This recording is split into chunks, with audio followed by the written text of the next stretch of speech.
Halo, selamat datang di channel Pemilu TV. Sebuah channel yang berisikan konten mengenai demokrasi, politik, pemerintahan, dan pemilu. Tentunya kami akan berusaha menyajikan konten yang lebih simpel, sederhana, agar mudah dimengerti. Selamat menyaksikan. Ini adalah edisi perdana channel Pemilu TV. Di edisi yang perdana ini, saya akan membahas mengenai sebuah istilah atau sistem yang sering kita dengar. Ya, demokrasi. Seringkali kita mendengar atau bahkan ngomong soal demokrasi. Tapi, tahukah apa itu sebenarnya demokrasi? Baiklah, begini penjelasannya. Pertama, seringkali kita mendengar bahwa demokrasi berasal dari paduan kata demos, rakyat, kratos, kekuasaan. Ini adalah bahasa Yunani kuno. Kurang lebih berarti sebagai pemerintahan yang berdasarkan pada kedaulatan rakyat atau rakyat yang berkuasa dan memerintah. Kedua, kamu sering mendengar bahwa demokrasi adalah pemerintahan dari rakyat, oleh rakyat, dan untuk rakyat. Nah, istilah ini bukan orang Indonesia yang pertama kali mengemukakan, namun istilah ini dikemukakan oleh Abraham Lincoln. Siapa dia? Dia adalah Presiden Amerika, tentunya zaman dahulu. Apakah demokrasi adalah satu-satunya sistem pemerintahan di dunia ini? Tentu tidak. Banyak macam-macam sistem pemerintahan di dunia ini. Di antaranya adalah 1. Demokrasi. Demokrasi sendiri terbagi menjadi langsung dan berwakilan. Langsung seperti saat ini yang kita terapkan. Sedangkan perwakilan kira-kira di zaman Orde Baru, di mana presiden dipilih oleh MPR. Monarki. Monarki juga ada dua, absolut dan konstitusional. Absolut contohnya adalah Arab Saudi.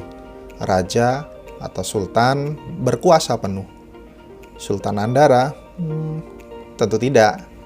Sedangkan konstitusional seperti Inggris, di mana raja atau ratu hanya sebatas sebagai kepala negara atau simbol saja. Sedangkan pemerintahan dipegang oleh Perdana Menteri. 3. Oligarki.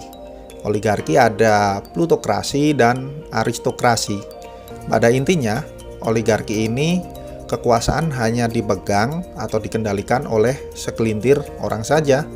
4. Otokrasi. Otokrasi ada otoritarian dan totaliter atau diktator. Nazi Hitler bisa dijadikan contohnya. Apakah demokrasi merupakan sistem yang paling oke dan menjamin rakyatnya sejahtera? Tidak bisa dikatakan 100% benar. Karena sebuah sistem belum tentu berjalan baik di suatu negara dan belum tentu juga sistem itu dijalankan secara murni oleh suatu negara. Indonesia misalnya, di zaman Orde Baru, kita menggunakan demokrasi sebagai sebuah pegangan dalam sistem pemerintahan. Namun, kenyataannya pemerintahan berjalan secara otoriter.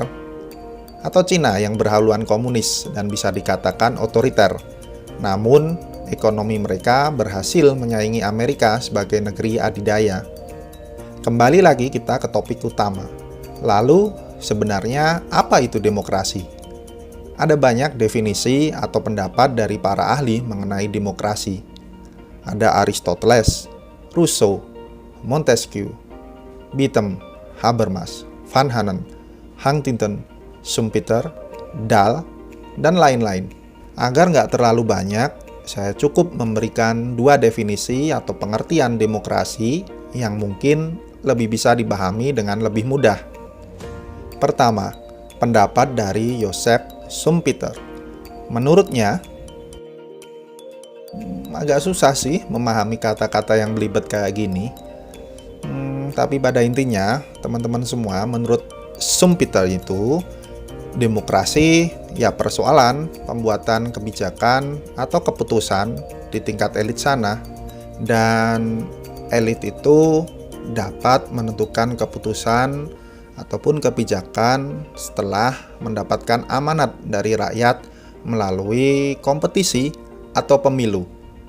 Nah, inti dari inti, core of the core dari Bapak yang satu ini, demokrasi, ya pemilu itu. Kalau tidak ada pemilu, maka tidak ada demokrasi. Makanya orang-orang menamakannya Bapak demokrasi prosedural mungkin. Kedua, Robert Dahl. Berbeda dengan Schumpeter yang menekankan pada soal prosedur atau mekanisme pemilu, Dahl berpendapat bahwa sebuah negara atau pemerintahan paling tidak harus memenuhi 8 syarat untuk dikatakan sebagai negara demokratis. Syarat-syarat itu antara lain adalah: pertama, adanya kontrol atau kendali atas keputusan pemerintah. Kedua, pemilu yang fair, jujur, dan adil. Ketiga, partisipasi dari masyarakat. Keempat, hak memilih. Kelima, hak dipilih. Keenam, kebebasan berpendapat. Ketujuh, keterbukaan informasi. Dan terakhir, kebebasan berserikat dan berorganisasi. Nah, kedelapan syarat tadi adalah untuk mengukur indikator sebuah negara itu dikatakan demokratis atau tidak. Jika salah satu saja dari syarat-syarat tadi tidak terpenuhi, ya, bisa dikatakan bukan seutuhnya negara demokratis. Setelah dari penjelasan-penjelasan tadi, apakah kamu sudah mengerti apa itu demokrasi? Kalau sudah, apakah Indonesia, negara tercinta kita, kira-kira masuk tidak ya sebagai negara demokratis atau bukan? Oke, sampai di sini perjumpaan kita. Kami menyajikan, kamu menyimpulkan. Ciao.